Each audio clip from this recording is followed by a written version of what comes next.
Michael, welcome back to the channel. This is the second time that I've had you on the channel here. Excited to sit down and do an interview with you.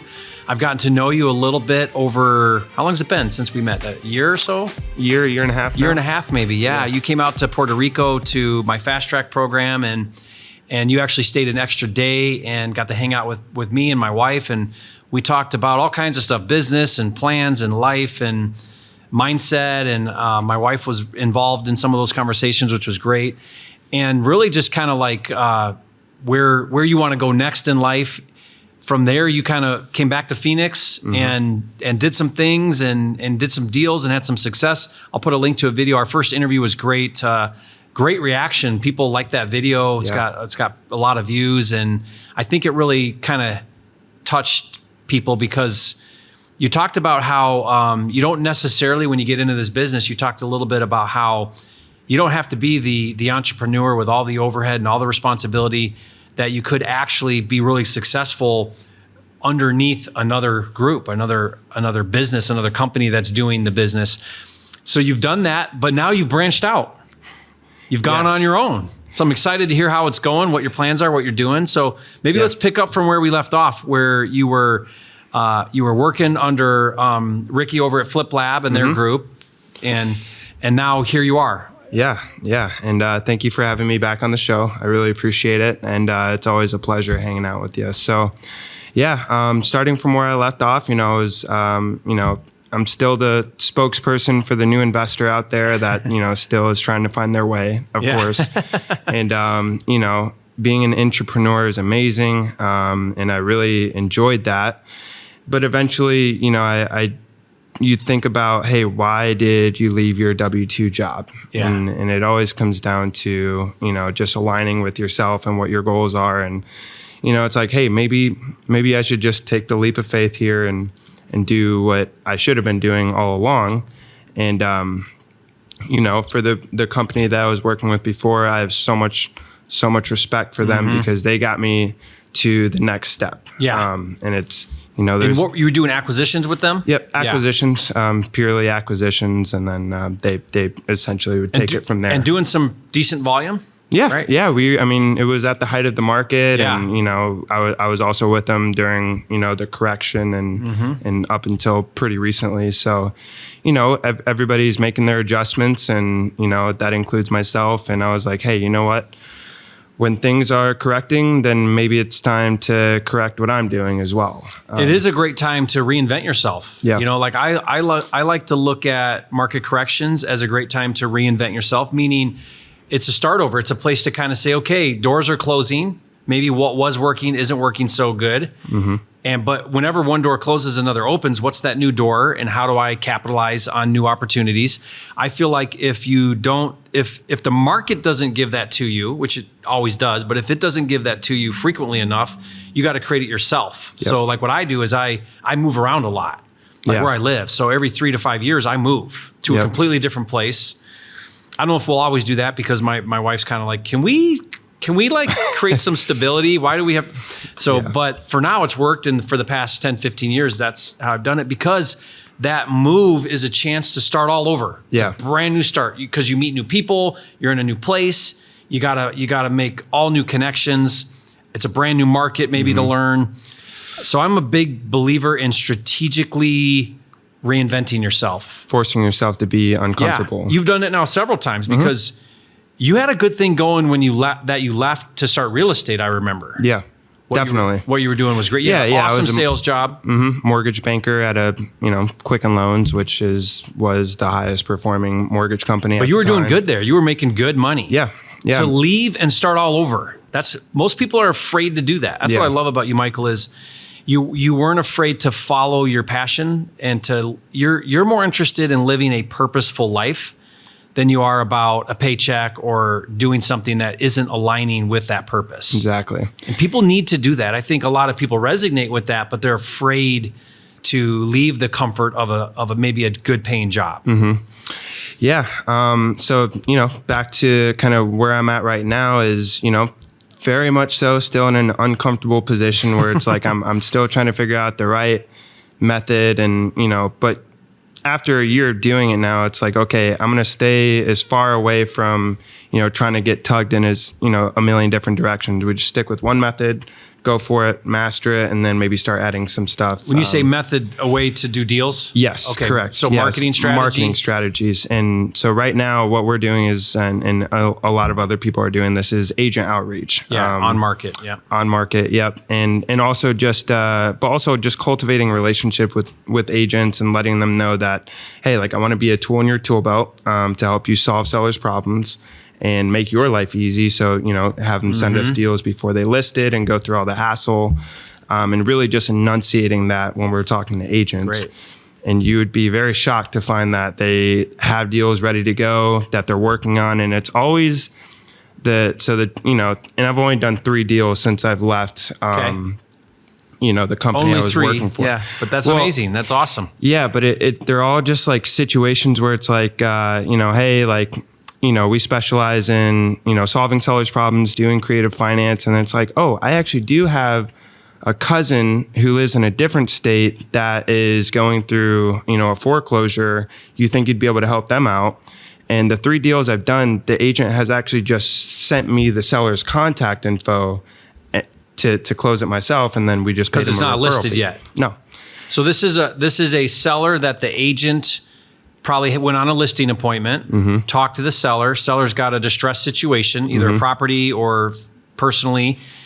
And that agent, rather than sign up a listing, take pictures, put it on the MLS, and try to be a listing agent, they talk to you and they say, hey, Michael, you talk to this seller. If you can solve this seller's problem, great. I'll connect the 2 of you. And then are you offering that agent? Yeah, I just told them, hey, typically we pay out, if it's a situation where we're dealing with the seller directly, typically we pay out our agents $500 or whatever makes you happy. Okay. We just work on that on a case by case basis. So it's not like you got to pay a big piece of it. I mean, there's lots of different 3%. Guys, there's lots of different things. You could do that. You could offer to split wholesale fee, whatever. Like there's a lot of different models out there that you can do with agents. What I try to do is maybe what you're doing, which is just ask that agent, hey, what would you like to see? If I can work a deal with this seller, what do you want to have out of this? Yeah. And let the agent tell you, hey, give me $500, or hey, I'd like to get a listing fee, or I'd like this. And now you know what to build into your offer to compensate that agent who's bringing you that referral. Exactly. Yeah. So and I'm still, how when I was working for a company, like the advantage for me was, hey, all I have to do is get it under contract and then they handle the rest. I'm still essentially doing the same thing where, my primary way of dispositioning deals is using a dispo house. So that I know, like, and trust. And I'm very close with them. So, I just sent the deal to them and they took it to close and it was 50-50? Really easy. And then 50-50 the wholesale? No, I have a relationship with these guys. So, and they're a very, very high volume business. And they're a very underground company. They don't, really put themselves out there, but I know them very well. And it's a situation where it's not 50-50. Like, hey, if it, for example, on the deal I'm talking about, the total assignment fee was $30,000 and they only asked for $3,500. Okay. Yeah. So let's talk about that a second. Some of these big dispo companies, there's a few here in Phoenix that I'm thinking of. I'm not going to say who they are, but they're very happy to just get a fee and not do a 50-50 split. So what you do then is, if that's how they operate, you go to them and you say, hey, this is my number that I want for this deal. Here's the fee that you want. Maybe they already tell you or you understand that. And then you keep all the rest of the upside. And that's amazing, because on that one, you kept, 27,000 of that out of that deal. Yeah. And it was incredibly easy, especially for when you're new, and you very much so teach, like, hey, get the property under contract, go find a buyer manually and do that work, which definitely works. But, if you're new and that's like nerve wracking to you, build a relationship with somebody that is doing high volume and they're not messing around. They care about their business. That was easier to me than doing all the legwork. Creating your own dispo. Yeah, exactly. I mean, at least for a time, right? Because now you've alleviated like the whole other half of wholesaling, the dispo side. You've outsourced to a local guy that's doing great, our local company. as you probably dial in your acquisitions and you get that kind of figured out, maybe you bring on a salesperson, you may say, okay, I'm ready now to start doing my own dispo, building my own list, creating my own contacts. But at least you're going in phases. Like you're understanding where you're at in the business and what's working right now, and what's kind of like good enough for now is for you to dispo it out. Maybe you keep that because you're like, man, my dispo fees are so low and these guys have amazing buyers. Yeah. I'm just going to keep doing this. Yeah. But the downside to that is whenever you don't create your own model, you're relying on another, they could dry up, they could change their formula, they could stop, they could move to a new market, whatever. Anything. You have no control. Yeah. So that's a little scary on that part of it. Exactly. And again, this is exactly to your point. You know, I'm 2 months into you know, building my own company at this point. So it's like, okay, I know that this works, but while I'm doing that and dispoing deals through them, I am building a buyer's, you know, I'm going out of my way to take a portion out of my day to call 2-3 buyers, you know, call some recent renovations and say, hey, congrats. Are you looking for another one? What are you looking for? What's the best way to work with you, et cetera? Yeah, so totally. I met with Chris Iman earlier. We did a video, and he does between 40 and 70 wholesale transactions a month. So a machine, right? Yeah. That's awesome. And one of the things they're doing right now in this market, since the buyer pools have dried up a bit, is they're outbounding. So they've got a sales team that is calling all of the cash buyer transactions over the past 30, 60, 90 days. And they're basically saying, hey, you're active right now. You're buying right now. What are you looking for? What's your criteria? Let me get you on my list. Let me bring you inventory. And what a great strategy today to be talking to the active buyers. Your buyers list from 6 months ago or 9 months ago, half of those are gone now or more. Right. So it is now, it's about new buyers, or building the buyers that are buying today is really where wholesalers need to be focusing. Yeah, I agree. It's you know, and I'm looking forward to it, you know, and eventually it's inevitable. I'm going to want to transition from, not transition, but, you know, also be the wholesaler, but be the end buyer. And then, you know, you have all the tools in your tool belt. And, you know, that's really where I see myself being is, you know, owning a lot of property, and whatever doesn't work for me, I have a solid buyers list that I can send them out to. And just that, Michael, that's my game. Like I want to keep the home runs and flip those. Maybe if you're in the hold, you hold some of those. Everything else you just wholesale out. And I think it's a beautiful business model, because when you can create your own leads and you can create your own deal flow and you own acquisitions, you'll never go hungry again. Like you're never relying on others. You get to pick whatever meat off the bone you want and pass whatever you don't want off. Yeah, that's the beautiful thing about real estate is you can kind of create your own ecosystem, and there's so many different flavors of, like, you know, how you could do it. You just got to find out what works best for you and kind of where you see yourself. And I'm still figuring that out. You know, I say I want to own 100 units, but then maybe I'm you like don't. I just want to. Maybe you're like, that's brain damage. I don't want to own those. Exactly. Well, good, Michael. That's really fun to see you kind of now moving in this new direction, branching out, building your own business. Like I said, he was working under a wholesale company in sales, and now here you are branching out. Are you doing just Phoenix, or are you doing some other markets? We're actually we are not in Phoenix. We're just forcing ourselves to be virtual, so we build that team. But we are strictly in Dallas, Fort Worth, and Houston. Okay. There's no real rhyme or reason why we chose that, other than the fact that that's where I got 2 deals after I left, and my brain just told me to go back to the hand that fed me. Okay. Good. So yeah. Dallas, Fort Worth, and Houston. If you have any deals, I'd love to help you out with them. That's great. You guys got it. So, Michael, thank you again for taking time to sit down and share your story.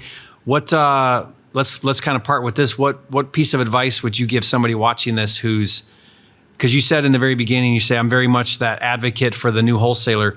What advice would you give a new wholesaler that's working on their first deal, or maybe a step or two behind you, trying to figure out this business? Stick with one thing and master it.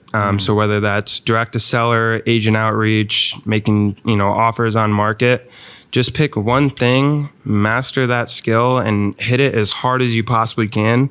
And if 90 days goes by and you don't have a deal, well, then you can really analyze, why am I not getting a deal? It'll just give you a lot more peace of mind of, why something is or isn't happening. But just stick with one thing, because if you do 3 things, then they're all 3 not going to work, and that's the reason why. So yeah, I like to say, take one marketing channel or one strategy and go really deep with it. Like really learn it well, really master it, instead of going broad. Yeah. Right. So it's kind of like, I think of fishing. So you get the fishing line in the water, really learn how the right lure, the right depth, the right all this with the fishing line.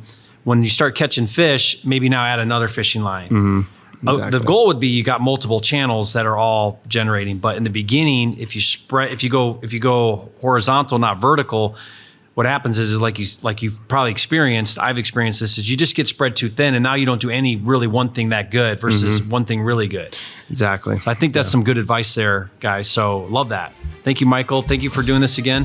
Excited to spend time with you, be in touch with you, see your business grow and develop, and can't wait for the next interview we do. I truly appreciate it. Thank you, awesome. Jerry. Thank you, guys. If you haven't, be sure to subscribe to the channel, and we'll see you on the next video.